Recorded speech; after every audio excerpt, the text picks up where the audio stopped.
Well, folks, we're back with another Fractured in Alterac Valley card review. Things a lot of whack. I was expecting a Zyrella Hero card and posting the review earlier, but it didn't show up. Reveal schedule and all kinds of stuff are disrupted with more horrific Blizzard news. Seems every time we get an expansion launch, there's more terrible news about Blizzard leadership. Bobby Kotick, CEO of Activision Blizzard this time around. More details about him being a monster. So we'll do our best to support the people at the low level making the game, designing cool cards, while still recognizing that Blizzard leadership needs to go. That said, despite the schedule disruptions, we still got a new legendary card this morning. It's Wing Commander Ickman for Hunter, a 9-mana 5/4. Battlecry, summon a beast from your deck and give it a rush. If it kills a minion this turn, repeat that effect. So essentially here, if your opponent has a board of stuff, maybe small to medium-sized things, your deck has some reasonably sized beasts in it, you get to turn 9, you drop Wing Commander Ickman, and maybe you get 4 or 5 beasts that trade into your opponent's stuff, and you've got yourself a really big board loadout here with Ickman. Maybe you've got like crazy Death Rattle upside, right? There's all kinds of ways to play into this so that you're left with a big board while also resolving your opponents. And while that certainly presents some really cool swing potential in a deck that's built to support it, man, does it come at some mana cost at 9 mana. This is a big one. And the other problem with this card is not only is it, very, very late game driven, that's not like damage focused, or I would argue game ending win condition sort of card, but also it actually demands that there's stuff for you to trade into. Like if your opponent only has 1 or 2 things, you're really capping the use cases here for Ickman. So there are many matchups and decks and archetypes where this isn't going to do that well. Like against control decks, they might only ever have 1 minion out there. And this just won't really serve all that much purpose. It might just summon 1 thing or maybe 2 max, and that's really not a great play. So there are some real challenges when it's there. And some decks may not have any minions. If you Quest Mages may not have any minions at all. The Nickman's just this totally stranded dead card in your hand. But I actually think that's almost a secondary problem to the fact that this is 9 mana. And to have that much, demand on this card at 9 mana, to have this conditionality built in, to not even really make it game winning, it just feels really, really slow to me. So you have to support it, you have to have this on-board condition achieved, and you have to get to 9 mana. It doesn't even really typically fit what Hunter's good at, which is lower cost stuff, aggression. So it's got these archetypal fits, these context hurdles. It's just got a lot of problems to overcome. So I think it's a fun idea for a design, giving this big board swing potential, but it's just, is it a fit for Hunter? Is it a fit for Hearthstone metas as we see them? I don't see how. To me, it feels very slow. All right, moving on to our second card here. It's the Templar Captain for Paladin. This is a big old 8 mana 8/8 with Rush.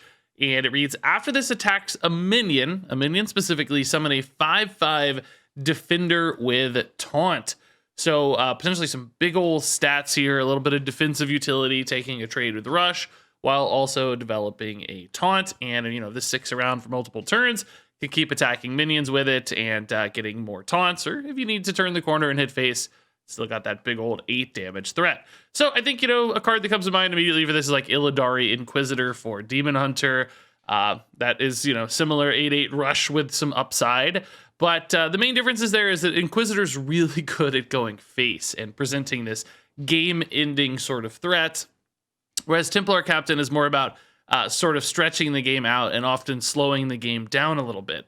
And of course, in this era of Hearthstone, slowing games down and stretching games out has not proven to be a particularly successful strategy. Now, we already got the hero card for Paladin, which can probably help slow games down with the damage-having weapon that Cariel has there, but I don't know that that's still going to be enough. And Paladin already has some great tools in the mid to late game in the decks they're running. They've already got, say, like a Varian in this slot, in some hand buff or Libram lists. And I think Varian is still a better way to do this sort of thing. And I don't think you need to like double down on a bunch of 8-drop rush minions, or you can't really run that many late game cards.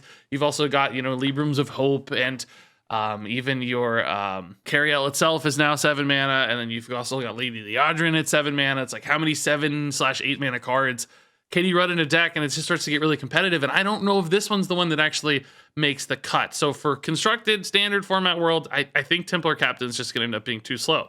Now that said, obviously it looks like the kind of thing that's going to be absolutely bonkers in Arena. Like, yes, this will be an amazing Arena card.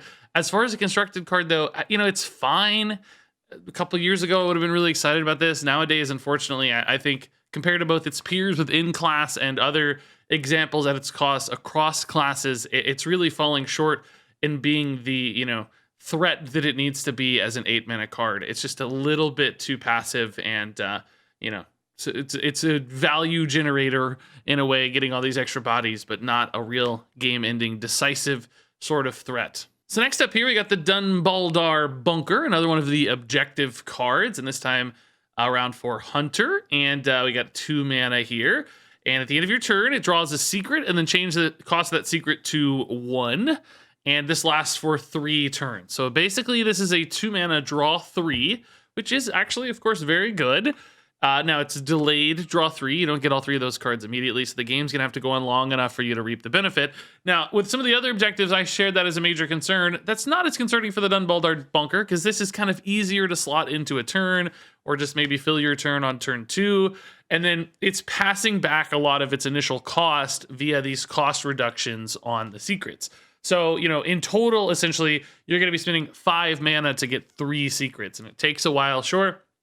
But all in all, it's kind of a net discount here, and the upfront cost of this is much lower, making it easier to play. So I don't think this is nearly so much of a tempo sacrifice to some of the other objectives that we saw so far. On top of that, I think this has some really intriguing synergies with Quest Hunter in particular. That's a deck that can find enough damage and output out of its hero power that it's really just about keeping your hand full and making sure you have more stuff to do or enough time to stay alive to weave in your hero powers. And secrets are good at that, right? They disrupt your opponent, they remove stuff with like explosive traps. So I think having this as an engine or fuel piece for Quest Hunter, it's both a spell in and of itself, and it gives you extra hero powers and extra survivability in future turns. That seems kind of perfect for a Quest Hunter deck. This is the kind of thing I think could actually give Quest Hunter a bump up in power level and make it notably more competitive, because I think this is just more consistent than something like Lock and Load, for instance, which might be another way hunters have tried to get extra spells, but I can give you minions. It has all this commitment to it, whereas this is just like pop and play, and it's good to go, and you've got a few extra hero powers and some extra stuff on top of that. So all in all, I think this card actually does some really cool stuff. I think this has some real potential here, even if it's not in a secret deck specifically, but that's always a possibility moving forward too. Wing Commander Ickman is a 2-star card.